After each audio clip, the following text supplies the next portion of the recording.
Oi, oi, bem-vindo, bem-vinda. Mais um bate-papo aqui no Mulher e Vida. E hoje um assunto que interessa a todas as mulheres. Vamos abordar o envelhecimento ovariano, uma transformação fisiológica que acontece com todas as mulheres gradualmente. Um bate-papo sobre a saúde da mulher como um todo, hoje no Mulher e Vida, e eu vou receber o ginecologista, doutor Alessandro Scapinelli, para a gente entender um pouquinho melhor sobre essa fase da mulher que chega para todo mundo. Doutor Alessandro, obrigada. Eu que agradeço, Juliana. Vida. É um prazer para mim. Sempre muito bom falar de saúde aqui no Mulher e Vida, é o que a gente busca constantemente com todos os profissionais, principalmente saúde da mulher, já que aqui, né, estamos no Mulher e Vida, queremos vida. Queria entender um pouquinho sobre o envelhecimento ovariano. Acontece gradualmente com todas as mulheres. Quando precisamos nos preocupar? Bom, Juliana, uma coisa que nós médicos, nós somos formadores de opiniões. E uma coisa que eu sempre passo para as minhas pacientes é que elas precisam ser as mulheres que elas sempre foram. Elas precisam continuar lutando para que elas atinjam o potencial delas. Então, quando nós estamos educando as nossas pacientes em relação ao envelhecimento saudável, a uma longevidade saudável, elas conseguem se apropriar do bem mais importante, que é a saúde de vocês, né? Então, assim, o envelhecimento ovariano, ele é algo fisiológico, como você falou, vai acontecer com todas as mulheres. Agora, no momento em que esse ovário para de produzir os hormônios dele, ou pelo menos deixa de produzir a maior parte dos hormônios, é o período de vida que essa mulher tem mais autonomia, maturidade, independência. Então, isso é uma injustiça com as mulheres, né? Então, neste momento, para que essa mulher continue sendo a mulher que ela sempre foi e continue tendo qualidade de vida e se protegendo de doenças relacionadas com o processo de envelhecimento, nós precisamos educá-las no sentido de mostrar que a terapia de reposição hormonal ela é fundamental. Mas qual terapia de reposição hormonal? Uma terapia consciente, responsável, que procure prescrever para essa mulher a menor quantidade de hormônios, desde que esses hormônios tenham, sim, um efeito biológico e possam contribuir para a qualidade de vida dessas pacientes. Então, este processo de envelhecimento ovariano, como você perguntou, ele vai acontecer com todas as mulheres. Algumas mulheres vão entrar na menopausa mais precocemente, por volta dos 40 anos, outras, às vezes, estão com 55 anos e nem entraram ainda na menopausa, né? O que nós precisamos entender é que a mulher que está diante de nós, cada uma é única, né? E as nossas condutas e os nossos aconselhamentos, eles precisam levar em conta a natureza de cada mulher e o cenário que ela está inserida.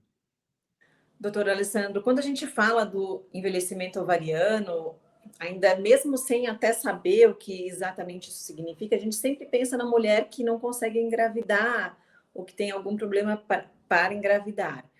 Quando a gente fala deste assunto, a gente está falando com esta mulher.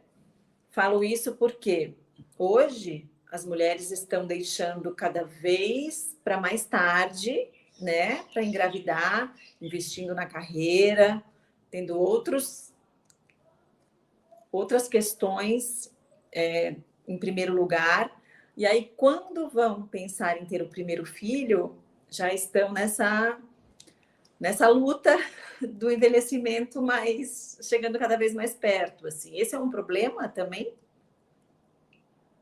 Olha, quando a gente fala de planejamento familiar, o que é planejamento familiar? É uma maternidade e uma paternidade consciente e responsável. Eu acho que cada pessoa sabe o melhor momento para ter um filho, né? Isso exige muita responsabilidade, né? Principalmente no mundo atual.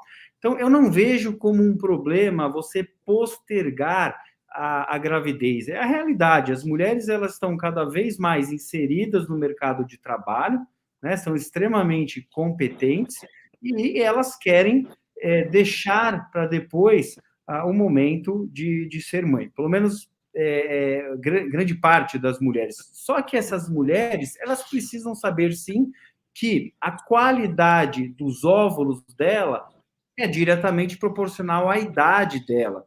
Então, a mulher que está passando dos 35 anos e por qualquer motivo ela não quer filho naquele momento, pode ser que mais para frente ela queira. Então, é interessante, né, conversar com o ginecologista dela no sentido de avaliar como é que está essa reserva ovariana dela, ou seja, como é que está o número de sementinhas que elas têm no ovário, né? A gente consegue fazer isso daí por um hormônio de sangue que chama antimileriano, né?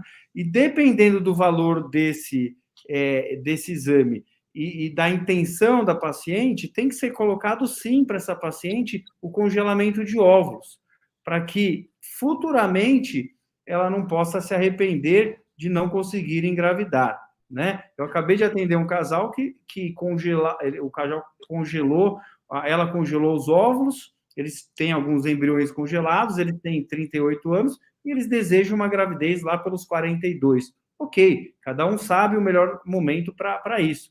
Mas sim, é uma conversa que tem que ser feita com o ginecologista, porque o envelhecimento ovariano ele é uma realidade, sim. E pode afetar tanto na qualidade de vida da mulher, desculpa, Juliana, te interromper, afeta tanto na qualidade de vida da mulher, como na fertilidade também. Perfeito. Eu queria muito falar sobre a qualidade de vida também, além da fertilidade. O que pode acontecer com essa mulher quando ela chega nesse estágio onde o ovário está envelhecendo, nessa idade, enfim, 40 a mais. Vamos falar com as mulheres aqui, 40 a mais. Quais são os sintomas?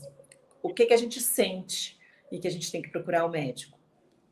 Então, nós, tanto os homens como as mulheres, nós temos o nosso auge hormonal lá pelos 25 anos, 30 anos. E a partir daí, os hormônios eles começam a cair, né? E para que nós, como eu disse, nós tenhamos uma longevidade saudável, nós possamos envelhecer de maneira jovem, a gente precisa do nosso equilíbrio hormonal. É importante falar que o ovário ele não envelhece sozinho. Todas as glândulas, tecidos e órgãos do nosso corpo, eles têm a mesma idade do ovário. Então, não é porque eu sou ginecologista e existe o comemorativo da menopausa que eu vou me preocupar somente com o envelhecimento ovariano, porque isso é um erro. Se eu me preocupo só com o ovário, esqueço, por exemplo, da tireoide, né, esqueço de uma outra glândula importantíssima, que é a glândula que está em o rim, que chama adrenal, se eu esqueço de que o maestro dessa orquestra hormonal é o cérebro, né, no sentido de um sono reparador, se eu esqueço que o intestino é super importante, né, toda a inflamação do intestino pode impactar negativamente na saúde da mulher. Então, se eu não olhar essa mulher como um todo, de uma maneira integral, eu acabo comendo bola. Então, a partir dos 40, a gente vê uma queda pronunciada de todos esses órgãos, tecidos e glândulas. Então, a mulher começa, assim, cair na sua qualidade de vida, a energia não é mais a mesma, a qualidade de sono não é mais a mesma, ela começa a ficar aquém, como eu estou batendo nessa tecla, da mulher que ela sempre foi. É o momento, mesmo que ela não esteja na menopausa, e a maioria não vai estar, é o momento de procurar o seu médico e conversar, né, do que está acontecendo, do que está fazendo essa mulher deixar de ser a mulher que ela sempre foi, né? A gente não pode, uma frase que me incomoda muito no consultório, né? As pacientes falam assim, porque eu já tenho 40 anos, ou porque eu já tenho 45, 50, desculpa, você é super jovem, né? A única coisa que a gente precisa fazer é equilibrar os seus hormônios e você saber que você precisa fazer a sua lição de casa, né? Atividade física, ter uma boa alimentação. Então, a gente tem que deixar um pouquinho esse conceito de que a pessoa só vai no médico se ela tiver algum sinal ou sintoma, né? Ela tem que ir no médico de maneira preventiva. Aquela tipo de medicina que espera a doença acontecer para que nós possamos tomar uma conduta, isso é uma medicina do passado.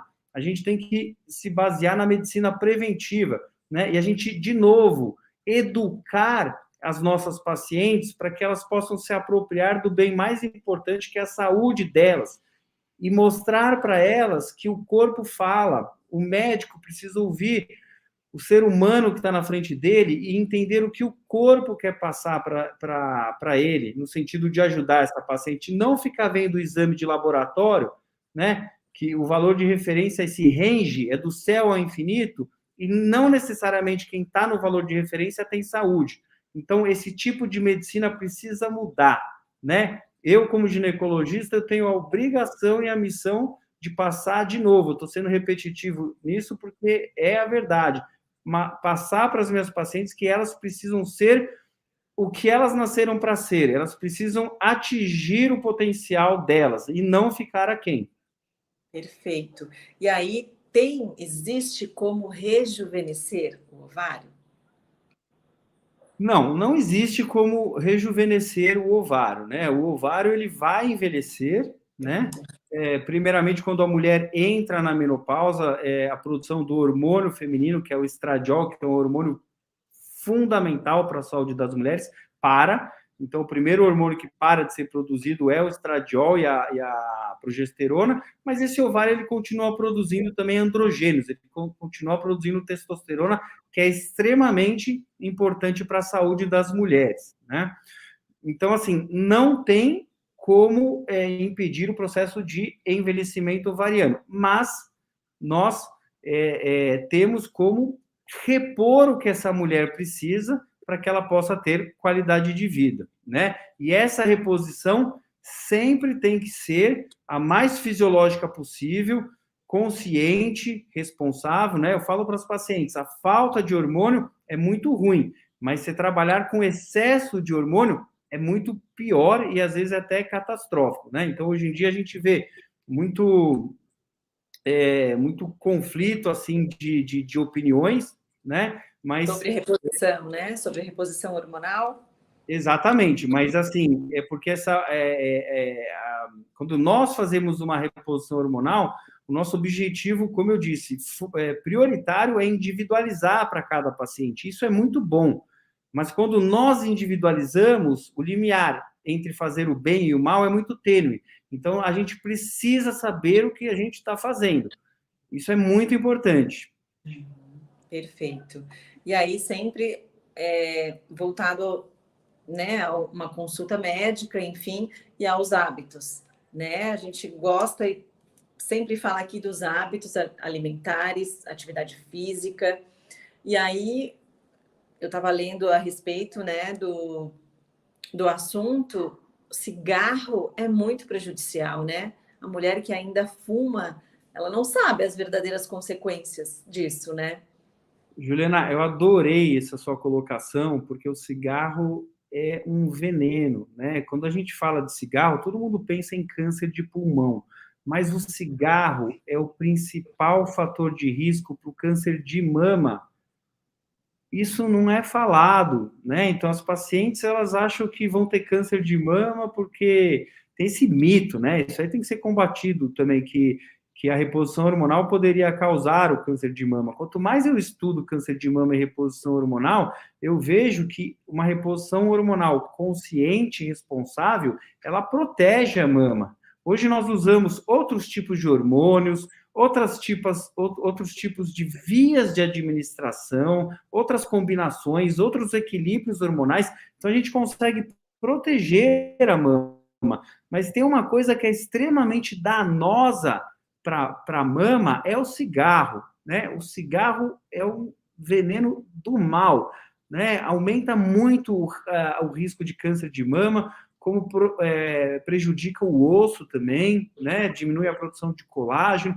Então, realmente é algo horrível o cigarro. E hoje, né, a indústria é tão esperta, né, porque tá investindo tanto nesse cigarro eletrônico, eu não tenho medo de falar, ele é pior ainda, né, isso é um problema de saúde pública, né, o que os jovens, né, muitas vezes em escolas, como não tem cheiro, não tem fumaça, tem muitos jovens aí se viciando nesse cigarro eletrônico, isso realmente é uma coisa que precisa ser combatida, né? E saúde exige sacrifício. Saúde exige sacrifício, né? E sinceramente, eu penso que o auge, né, é quando a gente chega aos 50, 60 anos, e se você chegar bem com saúde nessa idade e a vida te der de presente mais 30 anos, é o que todo mundo quer, né? Então a gente tem que começar, né, lá de pequeno, né? As crianças precisam ser educadas em relação à atividade física, em relação aos hábitos alimentares. Não tem nada mais importante do que atividade física e hábitos alimentares, né? Não vai ter nenhum médico que tenha a fórmula mágica se o paciente não quiser se ajudar e ter essa consciência que desde de criança precisa ter bons hábitos, né? Infelizmente, muito se fala que essa geração atual de crianças talvez tenha uma expectativa menor do que a dos pais de vida, e isso é muito triste, né? Hoje a gente vê crianças já com diabetes, problemas de colesterol, sedentária, né? Elas ficam sempre nos celulares, nos pads, isso é uma coisa que precisa ser combatida. Perfeito. E aí, falando em hábitos alimentares, existe algum alimento aliado à mulher que a gente possa citar aqui? A alimentação ela é fundamental, né? Imagina, fazendo uma analogia, né? Uma pessoa que gosta muito de carro não vai colocar qualquer combustível no carro. Por que nós colocamos um monte de porcaria de alimentos inflamatórios para gente dentro da gente, né? E infelizmente a indústria alimentícia e a indústria farmacológica elas entram muitas vezes estão de mãos dadas, né? Quanto mais doentes as pessoas ficarem, mais vão comprar remédio, né? Então, assim, alimentos inflamatórios, como, por exemplo, glúten, a caseína, que é a proteína do leite, amendoim, soja, milho, isso daí realmente deveria ser evitado, né? Então, aqui, eu destaco o papel importantíssimo das nossas colegas, né, nutricionistas, no sentido de educar e de aconselhar as nossas pacientes. Eu acho que esse trabalho dos nutricionistas e dos médicos, né? Porque nós temos, sim, como médicos, a gente tem um gap, né? Uma deficiência muito grande em relação a essa parte de estudo da nutrição, né? Então, a gente precisa ser humilde também e sempre ter uma nutricionista por perto para aconselhar as nossas pacientes, né? Muitas doenças no universo feminino, por exemplo, a endometriose, né? Que são doenças inflamatórias, quando a gente melhora a alimentação, a gente orienta essas pacientes a uma dieta anti-inflamatória, muitos sintomas melhoram também. Tá, perfeito. Mas a gente pode citar algum alimento aqui que seja essencial para a mulher, para a saúde da mulher como um todo, que você acha que deveríamos ter em casa sempre? Eu acho, Juliana, que assim, muitos alimentos são importantes, né? Eu acho que, assim, tirando esses alimentos que são inflamatórios, que eu citei, eu acho que outros são muito bem-vindos, né? E, obviamente, que para cada paciente vai ter uma dieta especial. A gente tem que individualizar para cada paciente. Tem pacientes que vão se dar super bem com carboidratos, por exemplo. Outras pacientes não vão dar bem. Depende muito da nutrigenômica, né? Como é que esse alimento vai impactar essa força de associação entre a genética de cada ser humano e os alimentos. Tá bom, perfeito. E aí, nesse gap aqui de saúde, de alimentação, eu estava lendo também, e aí tinha uma frase muito interessante, que é o que está acontecendo hoje. Ter 60 anos, se ver com 50, se sentir com 40, pensar como 30 e se divertir como 20. Isso, eu acho que hoje a maioria das mulheres está buscando isso. Mas quando se fala do Sim, ovário, quando se fala do envelhecimento ovariano, ele não acompanha esse pensamento da mulher, né? Ele envelhece mesmo a mulher se sentindo bem no auge com 60 anos, mas se sentindo com 40. Não tem, Mas eu esse acho não tem como mudar. envelhecimento ovariano não tem como mudar. Todos nós vamos envelhecer, né? Não só o ovário, mas o corpo em geral. Mas como é que nós vamos escolher que nós vamos envelhecer? A gente pode envelhecer muito bem. Esse conceito de que envelhecer é estar doente, é estar limitado, isso tem que ser abandonado. Acho que a pessoa que busca a qualidade de vida, né, tem bons hábitos alimentares, consegue equilibrar os hormônios, ela consegue viver muito bem. Né? Essa questão de envelhecimento ovariano é puramente uma semântica, não importa. Se eu estou diante de uma paciente, ok, o ovário dela está envelhecendo, não consegue dar para ela mais os hormônios que ela precisa, mas eu posso dar. Né? Hoje em dia a gente tem hormônios bioequivalentes, né? Que podem ser prescritos para essa paciente, então as pessoas vivem muito bem aos 50, 60, 70, 80, 90, 100. Então, eu acho que as pessoas não têm que ficar preocupadas com o processo de envelhecimento ovariano. Elas precisam escolher, cada um, eu acho que ninguém é vítima, né? Nós somos responsáveis por tudo de bom e de ruim que acontece com a gente, com devidas exceções, ok. Mas, assim, a pessoa que tem, estava discutindo ontem com uma paciente, né? Libido de vida, né? O hormônio ele faz isso daí, né? Ele faz a pessoa, ela está sempre mantendo a capacidade dela de se admirar com as pequenas coisas da vida, né? De ter entusiasmo, né? Então, por exemplo, a testosterona, né? A testosterona não é um hormônio masculino, a testosterona é um hormônio masculino e feminino. Só que a mulher tem uma concentração de testosterona e o homem tem outra. Isso precisa ser respeitado. Mas uma mulher que está com uma testosterona boa, por exemplo, né? Todo mundo pensa em libido, mas testosterona é memória, concentração, foco, humor, qualidade de sono. Então, muitas vezes uma pessoa começa a envelhecer, começa a ficar limitada e começa a ficar, por exemplo, deprimida, e a primeira coisa que vai fazer é ir num psiquiatra, né? Acho que a primeira coisa que deveria ser feito é equilibrar os hormônios, rever todo o contexto de vida, né? Para que a gente pudesse agir na causa do problema e não tratar uma consequência.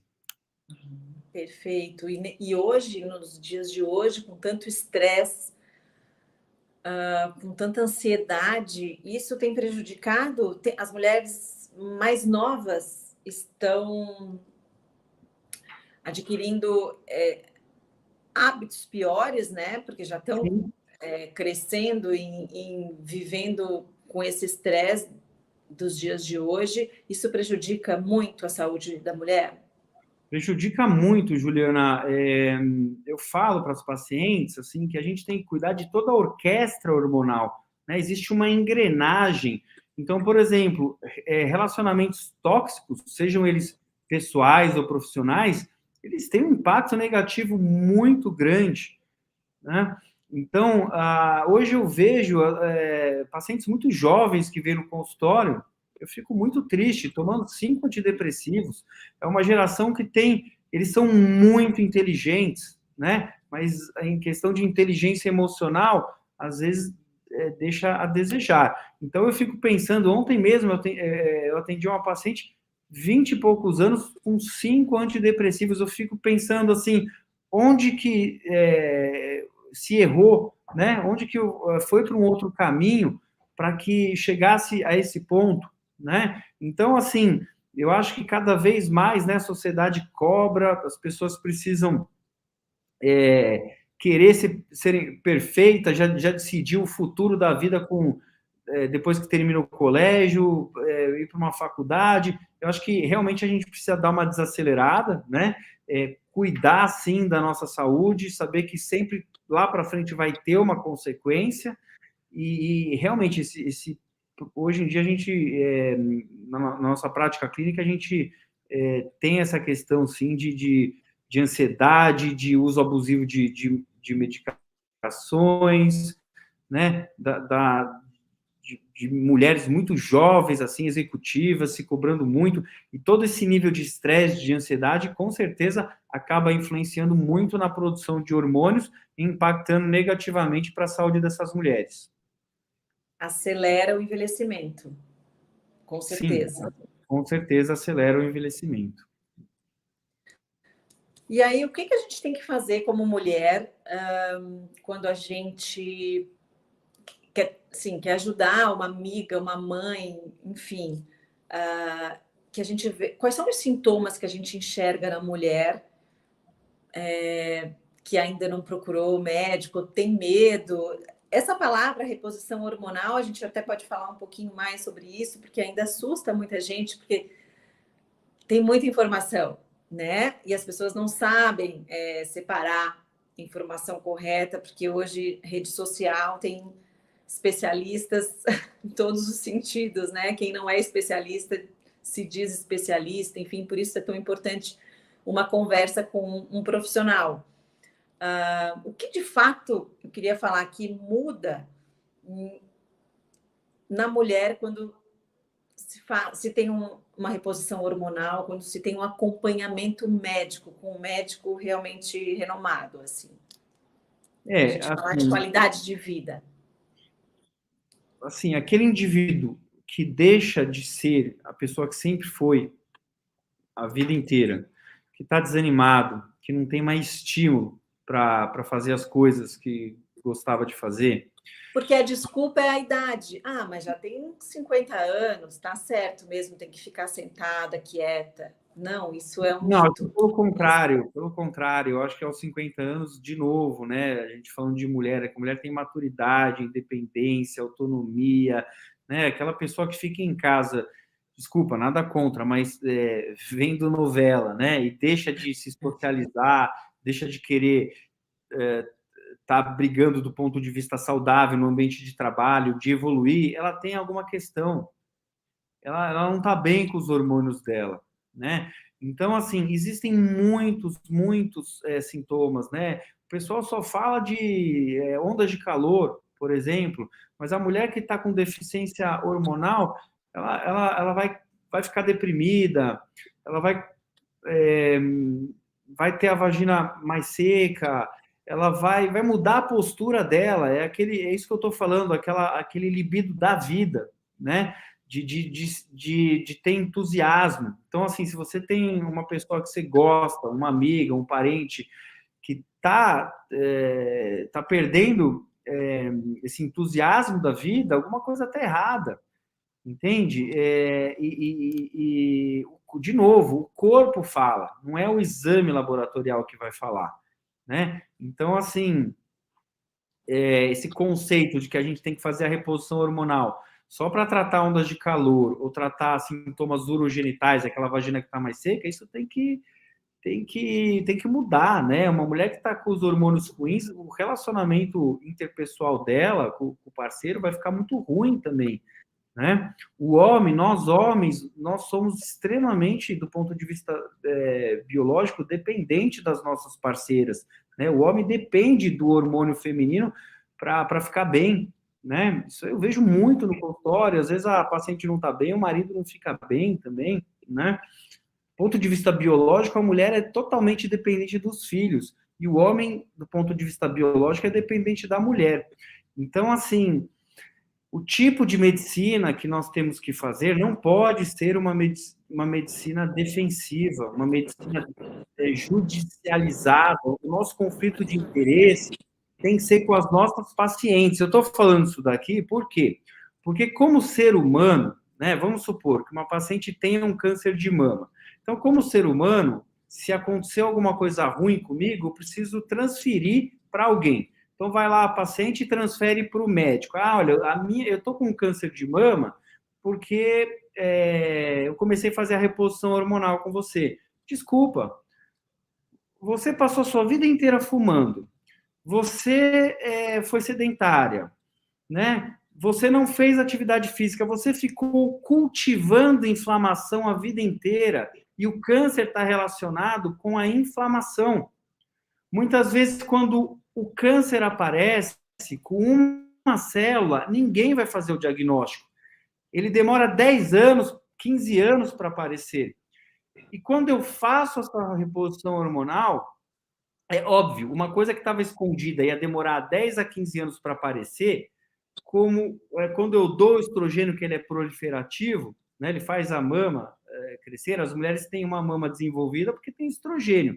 Os homens não, porque não tem estrogênio. Então, aquele câncer que estava lá, ele vai aparecer mais rápido. Ele ia demorar de 10 a 15 anos, ele aparece mais rápido. Mas ele já estava lá. Não foi a minha reposição hormonal que causou o câncer. E se ele aparecer mais rápido, como eu estou fazendo rastreamento anual com mamografia e ultrassom, eu vou fazer um diagnóstico precoce e vou curar esse câncer. Então, um câncer inicial, em uma fase precoce, 90% das mulheres se cuidam. Então, eu estou dando um exemplo só, né, de que a mulher ela não pode abrir mão da sua qualidade de vida, né? Então, assim, se a gente for ver os benefícios de uma reposição hormonal, eles superam astronomicamente qualquer risco de câncer de mama, por exemplo, né? A mulher, ela precisa da reposição hormonal para ter osso forte, para ter saúde cardiovascular, para se sentir bem, tem muitos trabalhos mostrando diminuição de risco de Alzheimer, um monte de doença relacionada com a deficiência de hormônio. Então, quando nós fazemos a reposição hormonal, a gente está dando brilho para essa mulher, a gente está dando saúde, a gente está prevenindo doenças, né? Então, assim, as mulheres, elas não podem abrir mão do direito de repor o hormônio, né? E eu fico muito triste, principalmente quando tem um profissional de saúde que deveria incentivar e deveria educar e obviamente, discutir e tirar qualquer dúvida com essas pacientes, né? Deveria estar próximo às mulheres. Alguns profissionais, eles falam que são contra, né? De novo, nós somos formadores de opiniões, né? Hoje em dia, qualquer literatura médica respeitada, né? Revistas respeitadas, trabalhos mostram os benefícios da reposição hormonal para as mulheres. Perfeito. E a idade influencia ou não? Tem a ver com a questão do hormônio mesmo? Pode ser feita a reposição hormonal numa mulher mais nova? Sim, Obviamente, né?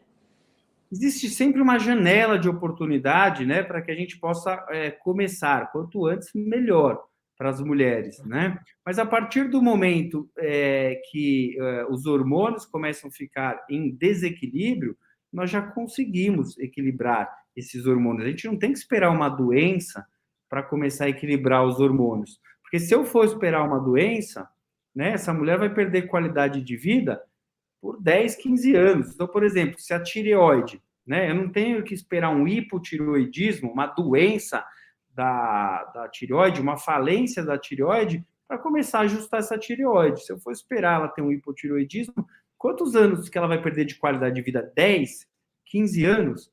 Né? Então, é aquela mulher que tem dificuldade de ganhar massa muscular, de perder gordura, de manter a sua temperatura corpórea, ela começa a ficar um pouco mais inchada, perder um pouquinho a sobrancelha, e aí ela põe a culpa na menopausa. Não é na menopausa, é porque a sua tireoide não está funcionando 100%. E se ela está funcionando 90%, esses 10% que falham já tem um impacto negativo no seu metabolismo, na taxa metabólica basal, etc, etc. Então, a gente tem sempre que buscar o equilíbrio. Essa é a palavra-chave, equilíbrio. Nem para mais, nem para menos. Perfeito. É porque eu estou lembrando aqui, quando se fala de reposição hormonal, muitos médicos e a imprensa até, eu diria, fala do chip da beleza. As pessoas não conseguem diferenciar a importância da reposição hormonal e aí transferem essa questão para o chip da beleza que faz mal, que todo mundo quer usar. Então, é legal, Juliana, você falar isso aí. O que é o chip da beleza, né? Primeiro que chip não existe. Então, quando a gente fala chip, vamos entender implante. O que é o implante? O implante é uma via que eu tenho de administrar hormônio. Então, por exemplo, eu posso colocar o hormônio numa pílula. Eu posso colocar o hormônio num gel, que pode ser passado na pele, pode ser intravaginal. Eu posso colocar o hormônio dentro de um DIU, eu posso colocar o hormônio num adesivinho, e eu posso colocar o hormônio num implante, que o pessoal chama chip, né? Então, eu, de maneira responsável, ou qualquer outro médico, de maneira responsável, ele tem que, como eu disse, entender a natureza dessa mulher, o cenário que ela está inserida e colocar dentro desse, entre aspas, chip, que é um implante, aquele hormônio que vai de encontro a essa mulher, que vai fazer bem para ela. Aí, a partir do momento que eu escolho o hormônio ou os hormônios, eu tenho que escolher a melhor combinação, o melhor equilíbrio hormonal.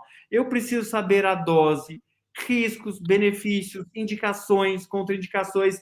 Então, se eu faço isso, eu consigo individualizar para cada paciente, eu estou fazendo o bem para essa paciente. Então, eu sei fazer uma boa prescrição, eu sei colocar um implante, eu sei retirar o implante, porque hoje é um problema também que muitos médicos não sabem, né? Retirar os implantes.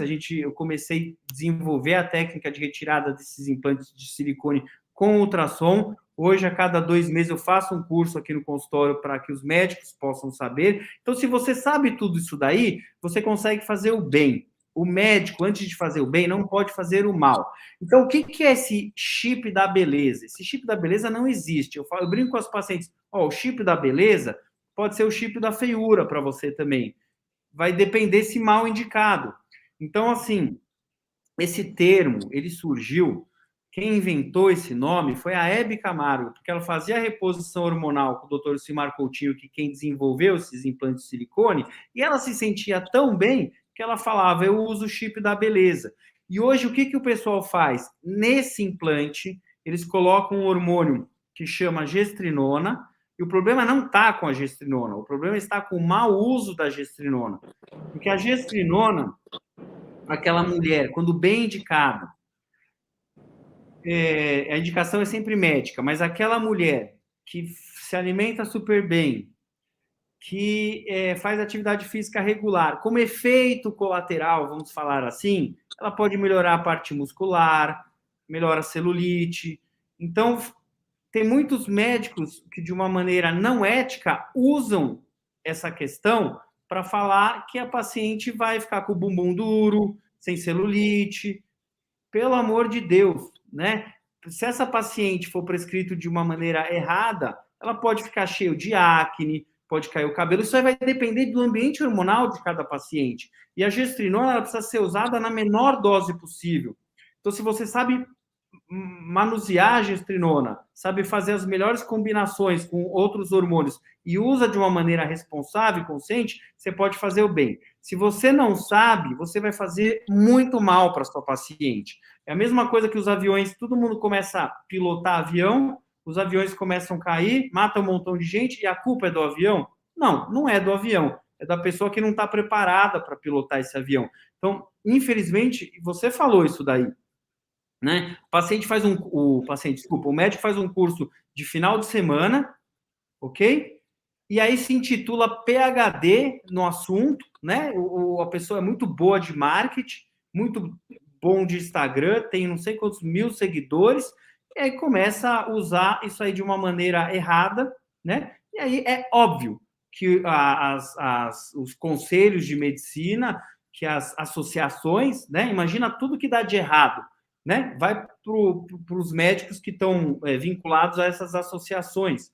Eles têm uma amostra viciada do que é errado. É óbvio que eles vão ser contra. É óbvio que muitos médicos vão ser contra, né? Outro dia, a gente está falando de uma maneira informal, num shopping de São Paulo, eu tirei até foto disso, porque eu achei um absurdo, né? Um local para fazer unha, para cabelo, essas coisas, estava lá, colocamos chip da beleza.